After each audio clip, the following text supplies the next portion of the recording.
I'm Natalia Williams, 28 years old. I married Henry, a senior colleague from the same company, 2 years ago. Henry, who is 2 years older than me, was the one who confessed his feelings first. For a while after our marriage, we didn't have children, but considering our age, we decided to try for a baby. As a result, I'm now happily pregnant. The baby is due by the end of the year. Currently, my morning sickness has subsided, and I'm in my second trimester, so I'm busy preparing for the birth. I lost my parents early on, so I've been very grateful for Henry's parents for all they've done for me. They are eagerly looking forward to the birth of their first grandchild. Henry's parents live in a rather rural area, so we don't get to see them often. But they frequently send me nutritional supplements and homegrown fruits and vegetables with messages like, "Take good care of yourself and make sure to eat well to have a healthy baby." Thanks to them, and perhaps because I've entered a more stable phase, I've gained a bit of weight recently from enjoying all the fresh produce. I have an older sister. Her name is Julia Roberts, 32 years old. She is already married and has a lovely daughter. My 3-year-old niece, Amy. Julia's husband, David, who is the same age, dotes on her and is already saying things like, "I won't let her get married," or "Anyone who asks for her hand, I'll knock them out." Julia just laughs and says, "You're so silly." Well, they're a lively and good family. When Julia found out I was pregnant, she became a great mentor, giving me advice. If you have any questions, feel free to ask me anytime. Since Julia has experience, I plan to refer to her for various things. She even has some baby items she no longer uses, which will help with our budget. Whenever I go to the OBGYN, Julia accompanies me. My doctor is Dr. Bailey, an experienced female doctor. She's kind and someone we can trust. Once, she even gave Henry and me a lecture. First and foremost, the pregnant woman is the center of attention. She must be prioritized above everything else. Oh, I see. Is that so? Henry looked a bit anxious. Of course, I'm not saying the husband should do all the housework. Pregnant women need moderate exercise too. However, she shouldn't lift heavy objects or reach for things in high places. The key is moderate exercise without overexertion. I understand. Henry nodded as Dr. Bailey explained. "Don't worry, I can handle cooking and shopping, so it would help if you could assist with cleaning and laundry." I frankly asked Henry. He responded with a smile. Oh, that won't be much different from now. I'll take care of the heavy shopping items like potatoes and drinks. I was genuinely happy that Henry was so willing to help out. I left my jobs when we got married, and now I work part-time at a nearby supermarket, doing cashier and stocking work. I work about 3 times a week for 3 to 4 hours, which isn't too hard on my body. Many of my coworkers are older women who have had children, so they often give me advice and look out for me. Recently, Henry's job has gotten busier. Since we used to work at the same company, I'm familiar with his job. He's employed in an office job, so there shouldn't be much overtime except during the fiscal year end. We've started a new department, so things have gotten busy. I've been assigned as the leader, working with the younger employees. He said, "I'm going to be a dad, so I need to work hard, but I worry he might be overdoing it. Don't push yourself too hard." Don't worry, I make sure to take breaks when I need them. He reassured me. One day, I got a call from my cousin. Natalia, can you help me with something? The cousin who calls me Natalia is Samuel. He's 2 years younger than me and just got married last year. His wife's name is Barbara. They've been dating since high school as they were classmates. Recently, they found out Barbara is pregnant. So Samuel often consults me, his slightly more experienced cousin. What do you want to ask about? Well, Barbara's morning sickness is really bad. I feel so sorry for her. She can't stand the smell of food and can't eat anything. What should I do? Don't be silly. If she can't eat, you eat instead of her, right? Wait, that's not quite right. No kidding, be serious. How was it for you, Natalia? I just gave up on foods that made me nauseous and ate what I could. Also, I made sure to stay hydrated. Oh, and mint-flavored gummies or candy really helped. Got it. Thanks, Natalia. I'll reach out again if I need more advice. While Julia is my mentor when it comes to childbirth, my cousin Samuel is like an apprentice. Since he lives nearby and runs his own business, he has a flexible schedule, so we've had plenty of opportunities to meet even before he got married. On the other hand, Henry started working more on weekends. He said he wanted to organize all the materials he collected during the week over the weekend. Lately, we haven't been spending much time together, and I felt like Henry's attitude was changing. One evening, I complained about how often he was working on weekends. Can't you manage your work a bit better? You said you'd help with the housework, but I'm doing everything. With my belly growing, even simple tasks like cutting my nails have become difficult. But instead of acknowledging my needs, he just demands more cooperation from me. My work is crucial right now. You could be more supportive, you know? I understand, but I'm struggling too. Look at how big my belly is. I'm working hard for our baby too. Don't just think about your own needs. Besides, What is it? I heard you've been meeting a guy recently. Huh, a guy? Oh, that's just my cousin Samuel. He helps me with shopping when you're not around. Your cousin? Really? You've been seeing him for quite a while, haven't you? Of course, we see each other often. We're relatives. All right, just bear with it for a bit longer. With a bit of tension between us, the due date was approaching. When the contractions started, I headed to the hospital with Julia. Upon arrival, they told us, the cervix is already dilating, so let's go to the delivery room. After birth, you'll go straight to postpartum care. Julia contacted Henry, but he said he was too busy with work to be present for the birth or help with the hospital preparations. So Julia took care of everything. 5 hours after arriving at the hospital, I gave birth to a healthy baby boy. Despite the unimaginable pain that made me cry out, the midwife said it was an easy birth, and seeing my baby's adorable face made it all worth it. That night, Henry came to the hospital. Dr. Bailey was smiling as she spoke. Make sure to praise your wife for her hard work. Why don't you hold the baby too? I was exhausted in bed, but I was imagining Henry's joyful expression. However, Henry didn't smile and remained silent while looking at the baby. Then he muttered, Is this really my child? "What? What is he talking about? That's the first thing you say."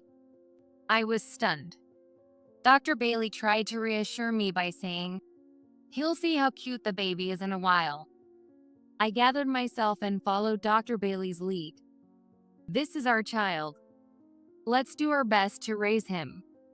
But Henry remained expressionless. Then, out of nowhere, he said, Dr. Bailey, I have a request. Please perform a DNA test on this baby. "What?" I was speechless at Henry's words. A DNA test. He really doubts this is his child. This is absurd. Dr. Bailey was also taken aback. She said, "Well, it can be done, but it's not something you should ask about on the day of the birth," trying to dissuade him. However, Henry insisted on the test. Yes, please, by all means. Do you doubt me? This is terrible. It truly was terrible. The pain from giving birth seemed to disappear as I shouted.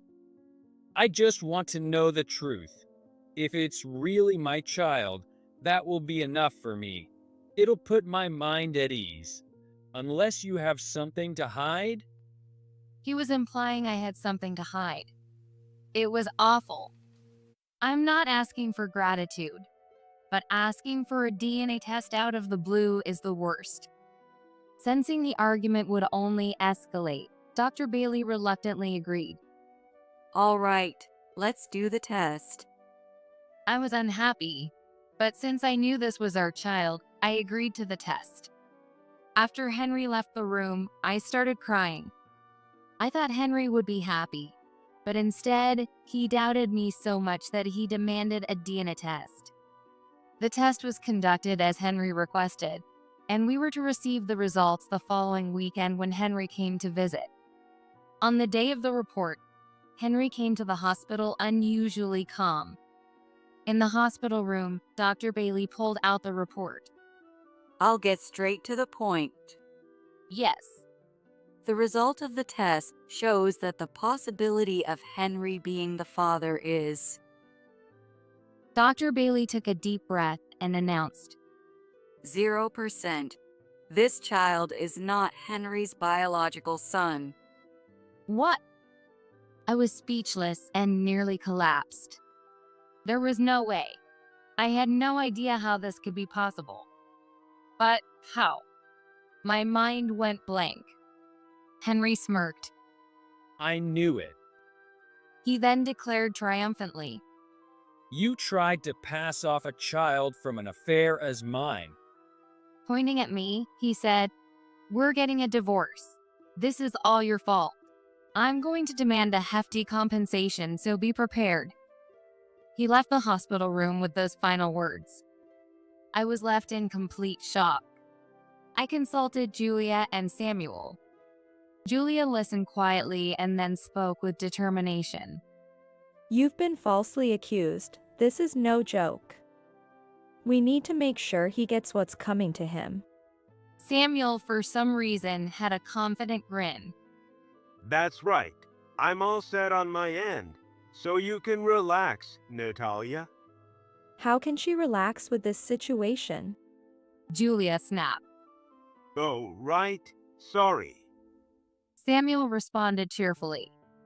I couldn't tell if they were serious or just enjoying my misfortune. Later, I received a call from Henry. I've decided to get a divorce. My parents agree. As the victim, I'm demanding compensation. Around $30,000 seems fair. I'll leave it to my lawyer. Is that okay? Sure, whatever. You'll have to pay for the delivery expenses yourself. I won't spend money on someone else's kid. Do whatever you want. I will. I'm the victim here. If you can't pay the compensation, I'll take the house and land. I have that right. Henry remained aggressive. That house and land are my inheritance from my late parents. I don't care. Anyway, I'm busy preparing for the divorce. I'll be in touch. I reported Henry's call to Julia and we planned our next steps. Soon I was discharged from the hospital and Samuel came to pick me up. How are you feeling? I'm much better now, but it's just the beginning. I need to stay strong for my baby. I looked down at the little life swaddled in my arms. Right. We're going to give your husband payback. Double, no, triple. We chatted like this until we got home. My house looked completely different. Henry had taken all his belongings. In the empty room, only the baby items I had prepared were left. There was a note from Henry. It said, "I've left the house. I won't be coming back. It's pointless to look for me at my parents' place because I'm not going back there. Contact me only if necessary." If he wasn't going to his parents' place, I knew where he'd be. Honestly, he's always quick with things like this. I sighed in exasperation. A little later, Henry called. Perfect timing. As soon as I answered, Henry started yelling. What do you think you're doing, sending that to my office? Oh, that. Well, since you wouldn't tell me where you were, I had no choice but to send it to your office. I replied nonchalantly. You've got to be kidding me. My boss demanded an explanation, and I had to talk about our divorce. Now, everyone at work is looking at me weirdly. Just as planned, it seemed things were getting hectic for Henry. That's not my problem. So, did you read it? Make sure you show up at the lawyer's office. Don't you dare run away. Who's running away? You better be prepared. I'm going to fight this all the way. It seemed the certified letter the lawyer sent had arrived at his office. I could imagine Henry panicking. Yes, the net was tightening around him. Then we met at the lawyer's office to discuss the divorce. Henry's parents were there too. Julia and her husband accompanied me. Julia's husband is David. David works in construction and treats me like a little sister. The discussion began. My wife had an affair and tried to pass off the child as mine, using my money to raise it. This is incredibly malicious. So I'm demanding not just alimony, but also the house and land in her name as compensation. This was Henry's main reason and conditions for the divorce. Wow, he was being very bold. I was fully prepared and remained calm. I understand. However, even if the divorce is due to an affair, asset division is still required. And don't assume all your demands will be met. My job is to mediate your differing opinions and make a fair judgment based on the facts. Please understand that. Then, justice is on my side. Trying to pass off someone else's child as mine is like fraud. Maybe I should call the police. His parents also chimed in. Natalia, this is terrible. We were so happy about our first grandchild, and now it's not even Henry's child. This is heartbreaking. The most pitiful one here is the child. Please at least make sure to take care of the baby properly. No matter what the lawyer says, what you did is unforgivable. I'm completely innocent and the victim here.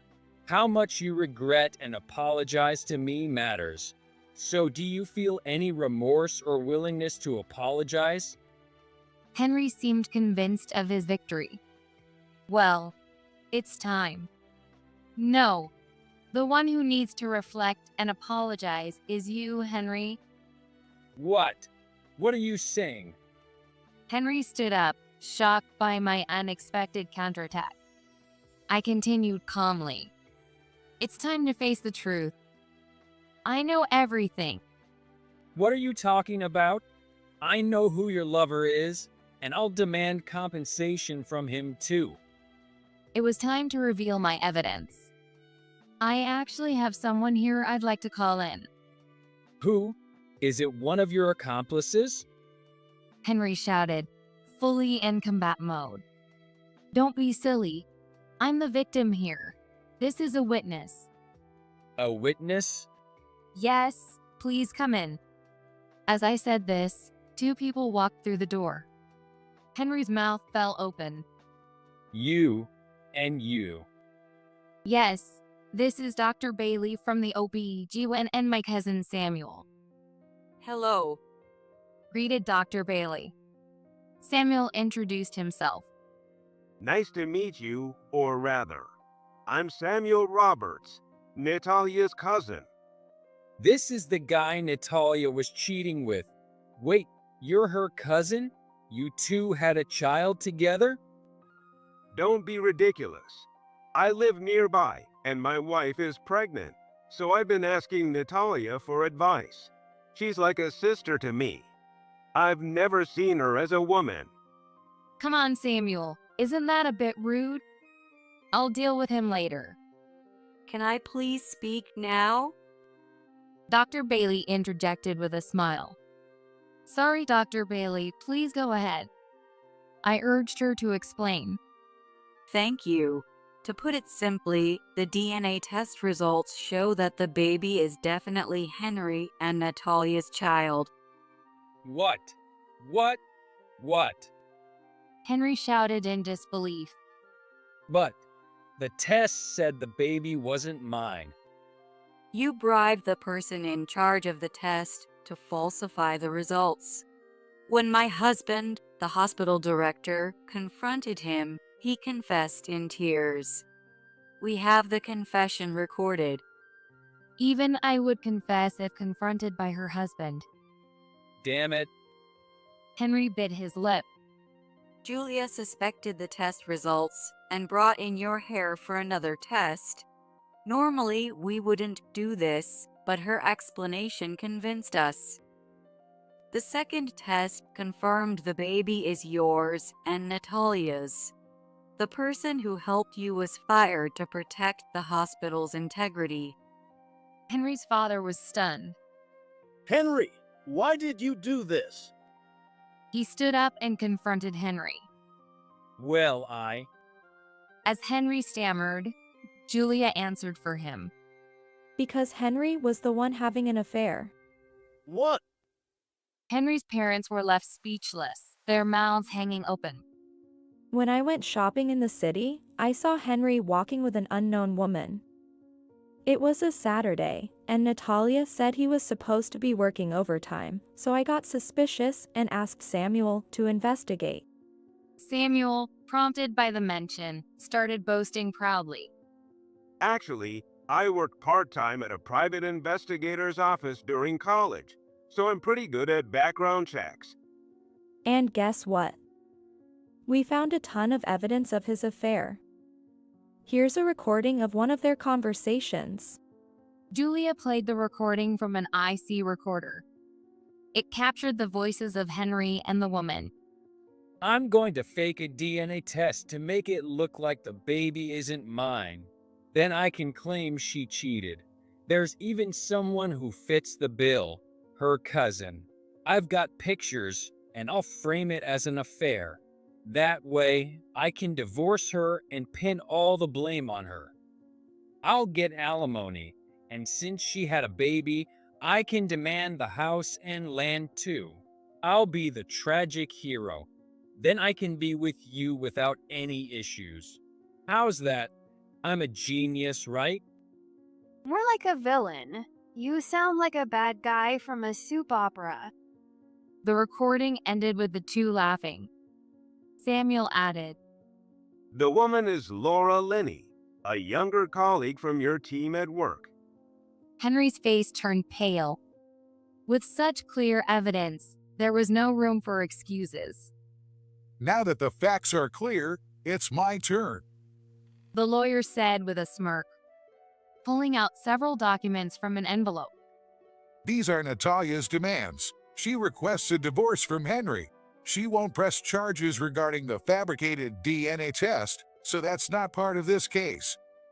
She is demanding alimony from both Henry and his affair partner. Additionally, she requests the division of assets and child support from Henry. Henry's parents were stunned by the unexpected turn of events. Henry was cornered and completely overwhelmed by my and Julia's confrontation. I filled out and signed the divorce papers and had Henry sign his part. The lawyer signed as the witness and promptly filed the divorce. We left the office and celebrated with drinks at a nearby place. And so I divorced Henry. I received a significant amount of alimony and child support in a lump sum. His parents apparently covered the payment. Henry was disowned by his parents. He would be repaying the debt bit by bit. Henry's affair partner, being a colleague, was also found guilty of misconduct during work hours, and both were fired.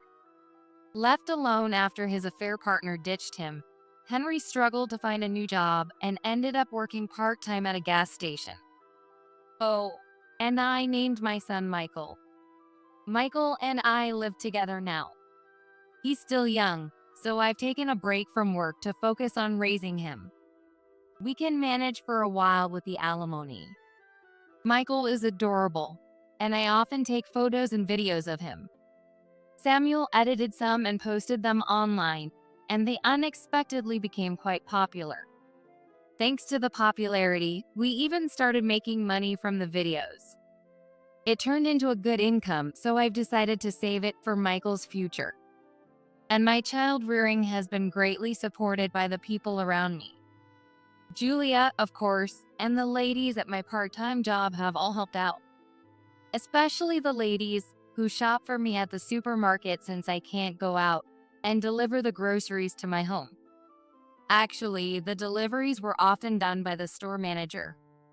The ladies had a scheme to set me up with him since he was also divorced. When Michael turned 1, the store manager proposed to me. Despite his position, he was always humble and worked hard, treating both employees and part-timers equally, which I admired.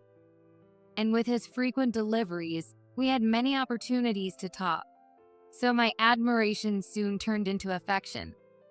I happily accepted his proposal. Michael had met him many times and had grown fond of him. He genuinely cared for Michael, so I felt I could trust him. Although I accepted his proposal, we didn't get married immediately and spent some time preparing. Recently, Michael has started calling him by his name or dad. It feels like I've been given a second chance at happiness. This time, I'm determined to hold on to it and never let go. I made this resolution while watching Michael sleep peacefully.